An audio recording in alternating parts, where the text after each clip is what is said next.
Sanibonani molweni ndinamkela ku-SCTV ngesixhosa. Ujangase ke ufika ekamereni kaSibongile uthi ukhathazekile nokukubona umageza wakhe ehleli kalusizi ngolu hlobo.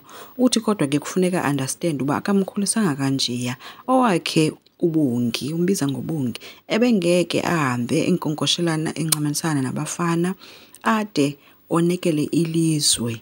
USibongile uzamile ke umxelela ukuba yena akazi noba ngubani umuntu owathatha le foto, kodwa ke udade uthe kungcono abuyele ekhaya ngoba ngoku uphumile esandleni, makahambe ufunda eXhopho. USibongile uthe ngeke ayofunda eXhopho, yintoni angayifunda phaya, banayo yona i-design. Tata ke uthe akazi, kodwa ke uSibongile umxelele uba amaphupha akhe azotshabalala.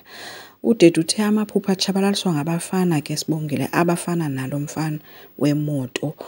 Watsho ethi bazothi xa sebefumene into abayifunayo kuwe bakushiye kanjalo baphume.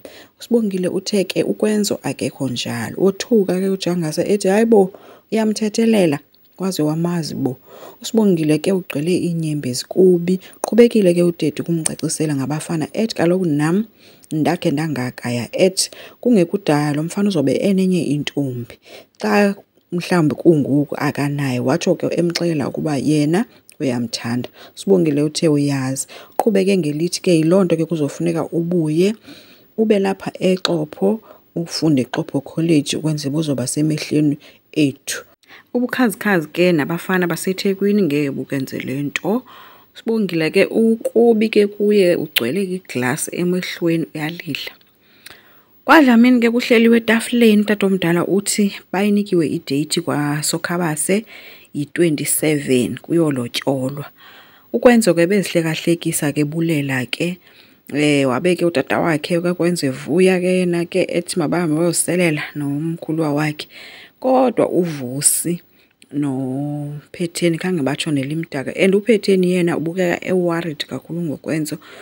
Ismile sakhe besisincinci nje simlinganisela, siyabona nje bukwenza ke kuyo yonke le nto yenzekayo, but uzothini. Udeliwe kuzamile ucenga uJangase ethi ingathi baqinise isanda kakhulu noko apha kuSibongile, ethi isigwebo asilingani netyala lakhe. uJangase mothusile kile uthe uyamxaka kuba kaloku yena akaqhelanga nje ukuthethelela uSibongile. Kusekutheni ngoku? Udeliwe kukhumbuze uJangase into bayakhumbula uba wonwabe kanjani ngoku uSibongile wayeseyunivesithi. Wathi omnye uyakhumbula, kodwa ke loo nto le iphele iphethe kunjani kungoku. Wabe sesithi ke udeliwe kuyacela ke into yoba azakhumbule into yoba uSibongile ngumntana ohloniphayo, angavumeli ukumoshakala kwe-relationship yakhe noSibongile ngenxa yenkani. Ethi makamvumele futhi ahamba eThekwini ngoba ke uSibongile ukhulile, makavume and ayihloniphe futhi loo nto leyo.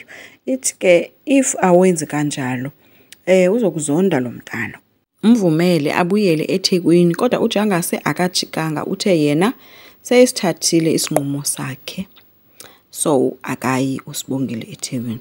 USibongile kuncokola nomngani wakhe uZinhle, bathetha ngoba abakwaDlamini bazoba worried xa bengamboni.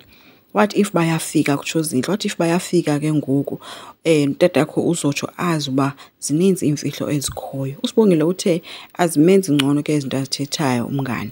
uZinhle umcebise ngelithi kungcono ubaleke ubuyele eThekwini. uSibongile uthe ngeke akwazi and utatakhe uzomlanda, uyamazi, and akafuni yena ukumdelela. uZinhle uthe yena uyazi umama udeliwe uzomnqanda, ngeke aye phaa. And utatakhe if angazi nohlobo lomsebenzi awenzayo, naleyo into ingayenye yezinto ezimphoxayo. Emxelela noba akakho mpilo emakhaya, not unless ufuna ukuhlalela ukolukana nentloko yethu, intloko zethu ke apha. So uSibongile uyayidlela kancinci, but ke ezimamele ezi zinto zithethwa yitshomi. Abasebenzi ke bethu nabahanjisiwe kwimasaji, abanye khange bayonwabele ke uMavis noMkhize, baye ke bengekagqitywa bethi bona hayi abantwana bayabavundoza, ngeke bayimele le into. Udeliwe ke ukwakhe ekitchen ufumana i-call esuka kuphetheni. Wonqena nokuyibamba uyalaqaza ufuna ujonga uba ngubani okhoyo na. Then kabe seyibamba kuphetheni ubuze uba kanti uphi uSibongile. Udeliwe uthe hayi uSibongile uqalwa yiflu akekho right. Wabe sesithi kodwa kuzomxela xa sele engcono.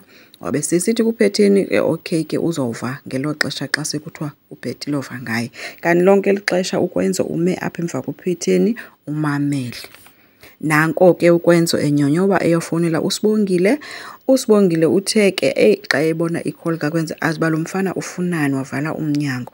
Uthe ke ukwenza isabulisa uSibongile wabe sembuza uba ufunani kwenzo. Ukwenza uthe nje ebemcheka nje uba uright na kayithethi uba uve uba kuthiwa akaphilanga. uSibongile ke umbuze uba ndingaright njani kwenzo.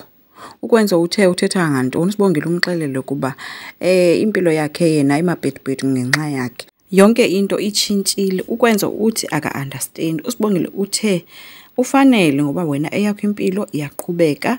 Mna ndisengxakini apha ngenxa yobubhanxa bekhisi yakho. Ukwenza uthe yena ebezixelela uba yonke into into edlulileyo leyo. uSibongile umxelele ke uba utatakhe akasafuni kwanto ezomdibanisa netheku noseyazi ngayo yonke into yekhisi.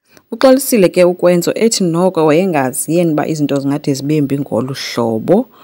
Yena bezixelela uba leya kwakuyimoment eyayibalulekile kubo bobayi-2. uSibongile uvalelise ngelithi urhalela ngase kuthwe zange wadibana kunokwenzo impilo yakhe yonke.